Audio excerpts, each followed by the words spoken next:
So hello, Pam. I am Damon with HR Mango. As you well know, we've worked together for quite some time, and we are excited to sit down with you and learn a little bit more about human resources as a career path. So part of our initiative is to understand some of the specialists we work with, to understand their backgrounds, what got them there, what they love about what they do, maybe even what drives you crazy about what you do, because all jobs have kind of that side that's stressful.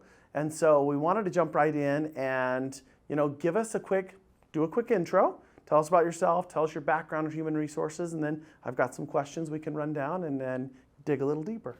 I actually wasn't introduced to human resources until I was in college, and I knew I wanted to do business school. I thought there was another specialty I was going to do. I won't list it because it's still a great job. It just wasn't for me. And when I learned about HR, I was hooked. It's been my thing now for many, many years. Well said, well said. We'll say we started back in the 90s, and and that's where I've stayed through the rest of my career. Been through multiple companies, different industries, and HR is very transferable, which is a wonderful thing, but it definitely has exposed me to different aspects of business, which is why it stays so exciting. It can be. So tell me, really quick, simple definition, what is human resources? Well, and that's an interesting question that you ask, because many people will look at it and say, you're personnel, you're doing the paperwork. Others will look at it and say, you're the policy police. You're the ones who are going to write us up if we violate a policy. Yeah. Others are going to be, okay, you just hire and fire. And really, human resources, it involves every aspect of employment. So it is attracting candidates as we go through the recruiting process. It is the onboarding to make sure that they understand the values and the culture of the organization. And it's a life cycle, whether it be the promotions, the transfers, the retirements. It's anything that comes into employment, which is why it can transfer into so many different areas, because every company has employees and we need to manage their experience, their growth, their potential. Would it be safe to say, people don't realize this, but in human resources, there's lots of laws and regulations that define how companies can deal with employees. So HR is almost their own little legal team, and risk avoidance or risk mitigation. Do you feel that HR is a critical component for companies to have for that protection layer? Well, of course. I think HR is the most important, and people don't understand the value of HR. Come talk to me. I'll help you understand what that is. HR does have a lot of employment laws, and it can be quite interesting. It's been interesting to see how even the laws evolve. Things that were okay when I started my career have now changed, and those things are not okay anymore. We tend to work closely with attorneys, but we don't need attorneys to be running every aspect of how we do our risk mitigation. It's important for us to understand what the rules and the guidelines are, working with our leaders to help them understand. I always find it interesting when they're like, well, that's what I'm going to do. It's like, let me help you work through that, because if we do that, these are the consequences, and that's not the road we want to go down. So it allows us to give much stronger counsel, and our roles are to protect the employees as well as the organization. So we have to understand what laws we're working with and how to best implement them. Okay, so knowing that and understanding that, what would you say from an education background? If somebody was going to college, somebody was studying something, HR certifications, what is a good degree or a good subject to study to roll into being a good HR professional? Well, I will say I actually have a human resource management degree, so there are degrees out there specifically for this field. Okay. But you'll find they don't have to be. They don't, do well. Absolutely not. I have worked for some of the most amazing people who actually don't have formal education in the field, just practitioners, and they've grown up and built the rapport. But I would say often business degrees, I have seen people come with a wide variety. Some people will say psychology is a great one because we're dealing with people and people are not predictable. So it's a very interesting. So for me, I think a lot of it is coming with problem solving skills. I do think having an education, understanding business, because we are business professionals. I often tell people I am a business professional with a specialty in human resource. In order for us to know how best to apply the talent that we're bringing into the organization, we need to understand the direction of the company and help solve business problems through talent. Yeah. So knowing HR is the cheerleader, right? We're the first line of defense. Having an HR background as well, first line of welcoming and making people feel included and giving them their benefits and making sure they get their pay. That's a pretty important piece. Sounds basic. But what for those that don't know, what are the harder parts of HR, like terminations and counseling and coaching, and like what are the harder parts of HR that you have to also embrace to understand this career? So that's the part that's interesting, because most of what people see are the outward facing, and it might be the events and you're the social person, you're front and center when there's an employee activity or get together. So they do see you as the cheerleader and the extrovert and all of that. Where it gets a little more detailed is what we do when the doors are shut. And that can be dealing with, is there going to be a reduction in force? And if so, how are we going to identify who's going to be impacted by that? Terminations. Well, and even terminations, if it involves executive levels, those can be very, very delicate and things that we have to manage very well to go through. Mergers and acquisitions, you're dealing with who's going to move into one organization versus another, and how are we going to divide it throughout the organization. Those things get very sensitive and often highly confidential. And so when the door is shut, there's often bigger things happening than what is visible on the surface. And so, yes, we do want to be very friendly and outgoing. At the same time, a lot of the hardest decisions we make are going to have an impact to people, and we have to do that with absolute dignity and respect, but still making those business decisions. So, and a lot, we touched on earlier, a lot of legal danger. Yes. When you're making changes, when you're doing layoffs, when you're doing terminations, there's still legal danger that HR person needs to help navigate, correct? Absolutely. And this is where, when we get into some of those very sensitive, very delicate, it's very common that we will be partnering with legal. There's some areas that are specialty. If you're dealing with immigration, you don't want to pretend to know that one on your own. You're going to be working with an immigration specialist to guide you through it, but there's a lot of requirements in order to make that happen. So there are a lot of specialty areas within HR, and there's also specialty groups that we will partner with when we get into those one-off, very special or very niche type of situations. Well, and this is a great transition, because understanding recruitment, we've worked together now for quite some time on the recruiting front. How does HR deal with recruiting? Is it an HR function? Does HR manage it? Is HR over it? Is it an independent function? For people that don't know. Some HR teams, they get to be jack of all trades.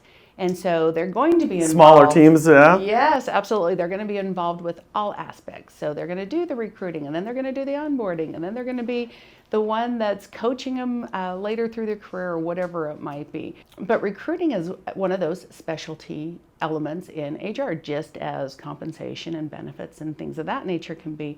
Recruiting, in years past, it was a little bit, post the job, somebody will apply, we'll interview, and we'll hire them. And that was so simple. And in this day and age, we really have to source people, very talented people. The ones that you want to attract are already employed, and they may not be looking. And so recruiting has become quite a specialty, and it requires a lot more searching and seeking and screening candidates than just posting an ad on Indeed and seeing who applies to it. So, and you have Your to go social further network? afield, yes, than having talented recruiters, knowing how to utilize the job boards, knowing how to use the social media outlets and the various platforms to get the right person for the role. You're correct. And how about payroll? Is HR payroll? Is payroll separate? Like, what do people need to understand when it comes to payroll? So payroll, it can go different ways. Many times, if you look at a human resources information system, HRIS system, where we put all of the HR management together, payroll will be a part of that process. And in some organizations, it is going to be part of HR. Okay. There are other organizations that might say we need a differentiation of responsibilities. And so if HR is making the pay increase, then we want a different function, typically in the finance group, that will actually process it. So for checks and balances. Mm-hmm. So you can divide those for a little safer process or lower risk. Absolutely. So part of the employment experience is payroll. So it is a feature that often will be in HR. And with payroll, when it's right, nobody worries about it. When it's wrong, you're going to hear That's about what it. everybody So notices. it's the basic contract, Nobody right? notices when their check comes in on time and That's everything's right. good. That's The right. second it's a day late or $1 short, they're all over you. Well, and that's the basic employment contract. I work for you, you're going to pay me. Right. So it's a very foundational, elemental part of the employment cycle. Okay, so just a couple more questions. This has gone really well. I appreciate the time you're giving us today. And these are interesting questions that a lot of people overlook in human resources. Human resources as a whole in an organization, how much authority do you have to trump things in the company as a professional HR person, senior level in an organization? Do you trump people or do you advise people? Like, where does HR fall in that realm of authority? I was going to say, I've been in the field long enough that I've seen all kinds of things. And I think human nature, anybody who wants to tell you no, you want to push back and say, but, right? You wanted the exception. I don't want to do that. So often it's easier, and I'm sure it happens in other fields as well, it's easier to help people, to educate them and guide them to the decision. So it comes down to risk management. So if you want to do that, you can go to jail. So let's talk about what is it that you're trying to accomplish? What is it that you want to do? And let's do it in a way that's going to be compliant with the laws, the regulations. For me, I found if I want to be successful, I need to be that partner and I need to guide people through with the education of why I'm advising this. And there may be times where, not in a legal situation, but it's not advised, but it's not illegal. So here's your try options. to make the best choice. So really, you in an HR role, your capacity with the organization is to provide as much data as possible to help create and facilitate the human experience within an organization, whether that be good, whether that be difficult or negative, if you have to make changes. Provide that information and let managers follow or make decisions in the organization according to the information provided. Yeah. So often people, as I mentioned, there's people who don't understand what HR does. And folks who have worked with good HR practitioners, they want to know who their HR partner is. And those who, it's like, I need to hire somebody and they just want to kind of set you aside until they need you and then they'll bring you in and then they want you to step right back out. They don't. So HR has really evolved over time. And the real value of HR is every company has people. And HR, we are the ones who are trained and educated as to, you mentioned the laws and the regulations, but all of the different things that may take place. And so when people care about their workforce, and in this day and age when we know that we have more baby boomers retiring than we have Gen Zers coming into the organization, so true. We've got to be very smart about our talent. We've got to really worry about who are we retaining, what does that look like, how do we do knowledge transfer? And so, what's their experience like in the company? Absolutely. So HR is more than just hiring and firing, right? There's a lot more to it. And so for organizations who are looking to truly build their talent base and build for the future of their organization through their talent, whether it be succession planning or they're going to want an HR professional to work with them. Last question. And this one I specifically chose, having some experience with HR, background in HR, for an opportunity to get an HR professional's opinion on this one. Why or should human resources be part of the executive teams? So a lot of companies, there is never an HR person on the executive team. And in my opinion, that seems counterproductive when the whole organization is dependent on human capital. Why, or in your opinion, should HR people be on the executive teams? Of course, I'm going to say yes, they should. And I've been very fortunate to work for organizations where that awareness and understanding, and there have been, whether it be a vice president of human resources or a CHRO, I think that really is a great indication that leadership cares about the people and they recognize that the people that they have in their organization is so key to their processes. So I think it's great. Now, sometimes it depends on where the size of the organization is, what they can do. Not all executive teams are going to have a number of officers or vice presidents. They're going to be very lean. But I do think there needs to be a very tight connection to the executive leaders in the organization.